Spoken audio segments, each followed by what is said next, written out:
Je vous remercie, Monsieur le Président, chers collègues.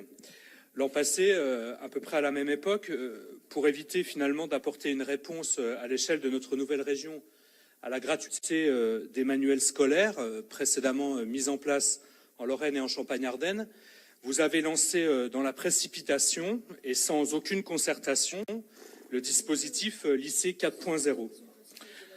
Vous reconnaîtrez notre constance sur ce sujet. Dès cette annonce, nous vous avions fait part de nos inquiétudes, non pas, soyons clairs, sur la finalité du projet, mais sur, premièrement, la mise à niveau technique des établissements impossible à réaliser en quelques semaines. Deuxièmement, le reste à charge d'acquisition des ordinateurs trop important pour les familles. Et troisièmement, l'absence de formation des enseignants pour franchir un vrai palier pédagogique. Aujourd'hui, je ne le dis pas avec plaisir, mais malheureusement, les faits nous donnent entièrement raison sur l'ensemble des points que je viens d'évoquer, et les récents ajustements budgétaires que vous avez décidés en cours d'exercice ne viennent que le prouver. Vous avez fait, Monsieur le Président, des lycéens des cobayes de votre politique, et ce n'est pas acceptable.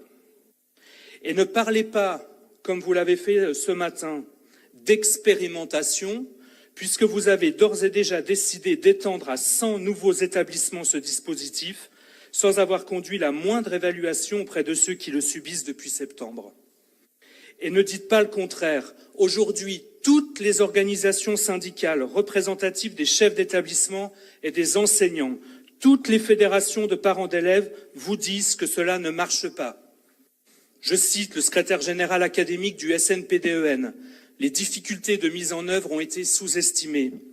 Le co-secrétaire général académique du SNES-FSU, c'est catastrophique, contre-productif. Les deux fédérations de parents d'élèves, FCPE et PEP, rarement d'accord sur un certain nombre de sujets, exigent un moratoire.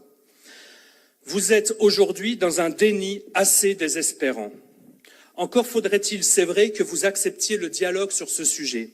Or, lors des 3 derniers CAEN, Conseil académique de l'éducation nationale, à Strasbourg, Nancy et Châlons-en-Champagne, les élus régionaux de la majorité ont brillé par leur absence, provoquant hier même à Nancy le départ des représentants des 7 organisations syndicales présentes, avant même l'examen de l'ordre du jour, dénonçant, je cite, l'absence d'un dialogue réel et constructif. Et Madame la vice-présidente, il semblerait que la grand-messe annuelle que vous avez organisée à Metz il y a quelques semaines ne les satisfait point.